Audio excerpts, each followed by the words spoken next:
How do you completely annihilate your closest rival? In the Supercopa de España, Hansi Flick's men put on a complete clinic in this regard, running out rampant 5-2 winners. But this wasn't just a victory. This was a tactical masterclass, a systematic dismantling that left the mighty Real Madrid looking ordinary. Hansi Flick didn't just beat Madrid, he exposed every weakness in their armor. This is exactly how Barcelona broke down Real Madrid. From the first whistle, Barcelona was setting up traps.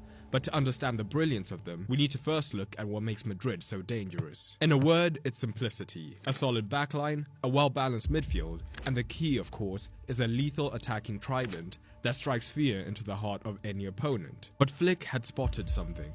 A fatal flaw that would turn Madrid's greatest strength into their undoing. See, Madrid's attacking prowess comes at a cost. Their wingers, Rodrigo and Vinicius, aren't natural defenders. And in modern football, that's an exploitable weakness. So Barcelona didn't just set up to defend against Madrid's attack. They engineered a tactical trap that would force these attacking wingers to become even more of a defensive liability. A traditional back two in the build-up for Barcelona would have been subpar. Mbappe could easily cut the passing lane between the centre-backs, forcing play down one side. Add in Vinicius or Rodrigo joining the press, and Madrid's front three would have been able to suffocate Barcelona's build-up. But Flick had spotted more than a weakness. He'd found Madrid's pressure point. It's no secret that Vinicius and Rodrigo's traits mean they can be weaknesses defensively, which can leave the fullbacks Vasquez and Mendy exposed. The question was, how could Flick exploit this vulnerability? The answer lay in Barcelona's build-up shape. Barca would, whenever possible, build in a back three. In open play, Jules Koundé would tuck in as the third centre-back, drawing Vinicius towards him. This allowed Inigo Martinez, later Kabasi, to drift wider left, baiting Rodrigo into pressing. Even when Rodrigo tried to stay disciplined, the centre-back would advance with the ball until confrontation became inevitable. And this is where Madrid's defensive structure began to crumble. Balde, as always, is an extremely aggressive fullback, so immediately he pushed up beyond Rodrigo, while Rafinha would drift more infield into the half space and beyond, creating a tactical checkmate. The luring in of Rodrigo had massive knock-on effects. Vasquez, a converted winger now at fullback, found himself in a nightmare 2 versus 1 scenario. His options? Stay wide to protect against Balde's runs, leaving Rafinha free to overload the midfield 4 versus 3. But what actually happened more often was Vasquez was drawn towards the danger man Rafinha, and as a result the speedy Balde was consistently free to receive in the wider region, in positions where he could advance and then whip crosses in. The trap was so effective that Barcelona began manufacturing it from goal kicks. Rather than building up narrow alongside the goalkeeper, the centre-backs would spread to the width of the box, with Szczesny being the third man. Same principle, even deadlier execution. Madrid's wingers were now being drawn even higher up the pitch, creating even more room to exploit against the fullbacks. And that's perfectly shown here, as Araujo and Kubasi split, and the ball is played into the young centre-back. Rodrigo springs forward, and Balde has acres of room. Vasquez is forced to press, because if he doesn't, the Madrid press is immediately broken, meaning that Mbappe and Rodrigo would be out of the game defensively. But again, the 2 versus 1 haunts Real Madrid, and this time Rafinha receives in acres of space, and has time to turn and play Balde into the room created. Only some emergency defending from Valverde saved the day. Madrid were struggling. They tried to adapt. For brief spells, Bellingham would join Mbappe in the press, instead of Rodrigo, allowing the Brazilian to stay deeper and match Balde. But solving one problem only created another. With Bellingham pushing up, at best, Madrid were 3 versus 2 down in the midfield. But with Rafinha tucking in, it could be so much worse. And this central overload was a weakness that Barca would soon exploit to devastating effect. But football has a cruel sense of irony. For all of Barcelona's tactical dominance, all it took was one moment, one transition, to remind everyone why this Real Madrid attack is so feared. From Barcelona's own set piece, Balde and Pedri suddenly found themselves in every defender's nightmare, caught high up the pitch with Vinicius and Mbappe breaking at full speed, 2 of the fastest, most lethal forwards in world football, with acres of green grass ahead of them. The result was inevitable. All of Flick's careful tactical planning undone in seconds by Madrid's devastating simplicity in transition. But the setback would only serve to validate Barcelona's game plan, because while Madrid could hurt them in the transition, Barcelona was slowly dismantling them in organized play. The Barca trap had been set in the first half, but it wouldn't pay off until the next. Just early in the second half, Barcelona's patient tactical approach finally bore fruit. The same pattern that had been dominating Madrid all game would now punish them decisively. Once again, the left centre-back drifted wide, the bait that had been drawing Rodrigo all game. This time though, Vasquez was even more aggressive, perhaps frustrated by the constant 2 versus 1s he'd been facing. He rushed to close down the left back,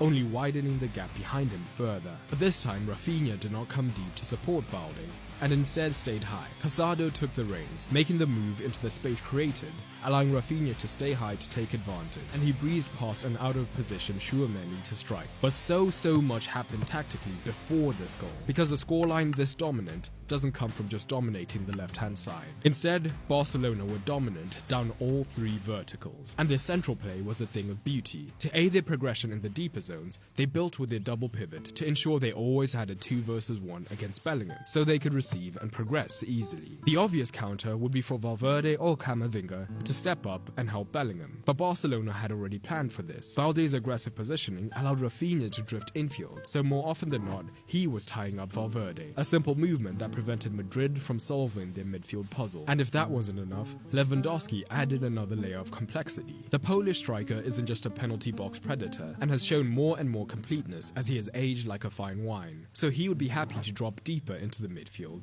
to ensure there was always a 3 versus 2 against Madrid's deepest midfield layer. Even if the pass to Lewandowski didn't materialize, his movement forced difficult decisions. If Rudiger or Tchouaméni followed him, they'd leave gaps for Rafinha or Yamal to exploit with penetrating runs from that inside position. But the true beauty of the Barcelona shape was the fluidity. Once the double pivot had secured possession, the shape began to change as they moved upfield. Pedri and Casado were interchangeable, as both are comfortable deep, but more often than not, it was Casado who remained deep, freeing Pedri. Pedri could remain alongside Casado, but Barcelona wanted to stagger their pivots to open up new opportunities. So Pedri was given license to roam, and at times the shape could resemble a lopsided diamond, with Rafinha in a higher left role compared to Gavi on the higher right role. This staggering of the lines meant where before Pedri would have been a sideways pass for Casado, now he was an extra progressive option. But where this new shape excelled was that Rafinha and Gavi's wider positioning tied up Madrid's double pivot, creating a chasm through the middle, one that Pedri or the dropping Lewandowski could occupy and receive from freely. Another strong tactical move from Flick's men. If Madrid tried to plug one gap, another appeared somewhere else. But Barcelona's central mastery wasn't about controlling the middle. It was about maximizing their true strength, the wide overloads. We've seen how they terrorize Madrid's right through baiting Rodrigo into a higher press, but Vinicius on the opposite flank was about to face his own defensive nightmare. Another winger being asked to do a defender's job. Koundé mirrored Inigo's approach from the left. When in possession, he drove Vinicius forward into a press, leaving the electrifying Yamal isolated against Mendy, a mismatch that would make any defender uncomfortable. But Barcelona had another tactical wrinkle to add through Gavi. With Pedri pushing higher centrally, Gavi would move to the right, ensuring that Barcelona had a 3 versus 2 against that deep double pivot, and each of Valverde and Camavinga were consistently 2 versus 1 down. How could Barcelona make this wide dominance even more pronounced? The answer lay in Gavi's intelligent running. He consistently drifted wide, looking to overload against Mendy. This movement forced Camavinga into an impossible choice: follow Gavi and leave acres of space for Lewandowski or Pedri to exploit, or stay central and leave Mendy in a hopeless 2v1 situation against Yamal and Gavi. The danger of this central overload was on full display in the 18th minute. Inigo is in possession, and this time Rodrigo isn't drawn as he is tracking Balde down the left. So as Inigo advances, it's Valverde who pushes up to confront him. So now Rafinha, from his tucked in position, is able to instantly lay it into Pedri, who's making the free run as the overloading midfielder, leading to a shot on goal. All of Barcelona's hard work came together for their opener. The back three spread wide, and Vinicius, initially more conservative, was drawn in as soon as Koundé received the ball. Gavi doesn't hesitate to move wide, dragging Camavinga with him, while at the same time drawing Mendy's attention. With Camavinga out of position, it's the perfect opportunity for Lewandowski to drop in, and this time Rudiger does follow him, not wanting the pole to get the space to turn. This plays right into Barcelona's hand. While Mendy's attention was on Gavi,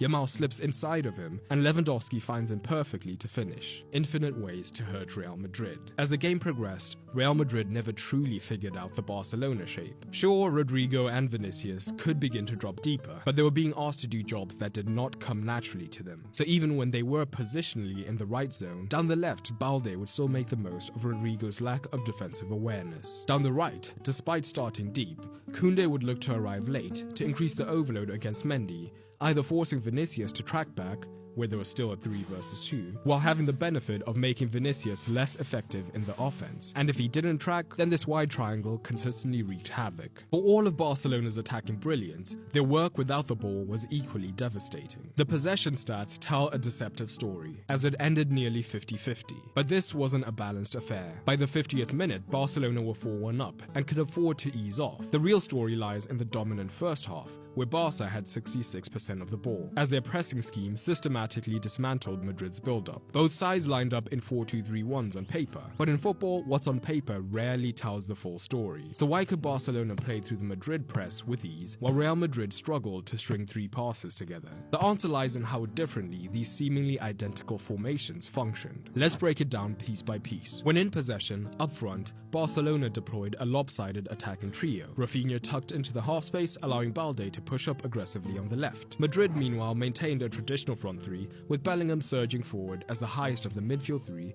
to try and support the forwards. But the most pertinent difference is in the deeper zones. Barca used a double pivot, compared to Real, who used a single pivot, entirely dependent on Camavinga. This single difference had several knock-on effects. When Barca was in possession, Rafinha's interior presence also meant Valverde was always 50-50 on who to pick up, meaning they often created the 2 versus 1 in this first phase against Bellingham, allowing them to build up. Real, on the other hand, had a much more rigid and static build-up shape, which made them more predictable and made it easier for Barcelona to still be man-to-man in the midfield. But in the first phase is where the subtleties of football take over. Barcelona built with a wide back three that drew the wingers to the centre-backs. Real, on the other hand, Tchouaméni and Rudiger were always within touching distance of Courtois, a small detail with massive implications. It played straight into what has become Flick's trademark pressing strategy. Rafinha and Yamal tucked infield, perfectly positioned to press Madrid's centre-backs. With Madrid's 3 build-up players bunched together so closely, and the lack of technical security of the trio, just 2 Barcelona pressers could effectively mark them. Meanwhile, Lewandowski dropped onto Camavinga,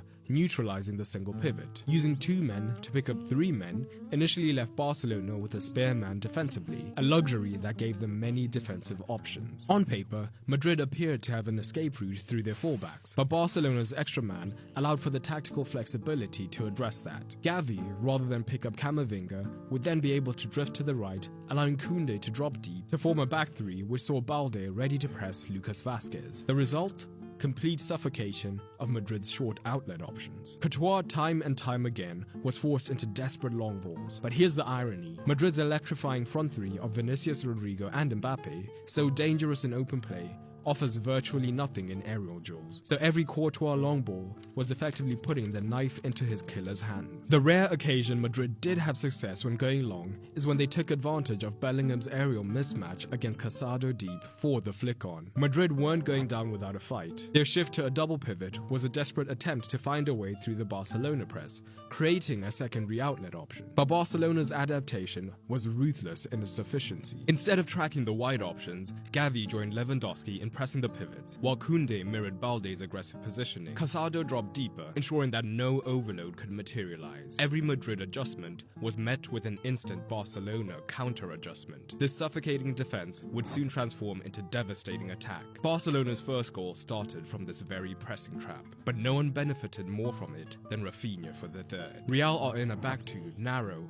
either side of Courtois, and this is a rare occasion that Lewandowski presses rather than picking up the pivot, but the result is the same. 2 Barca men can press the building 3, while the double pivots are covered. Courtois goes long, but Araujo easily wins the ball against Vinicius, allowing Koundé to have it in acres of space. The Frenchman picks out an unbelievable pass that's only matched by the quality of the finish. This wasn't just a victory, it was tactical warfare executed to perfection. And don't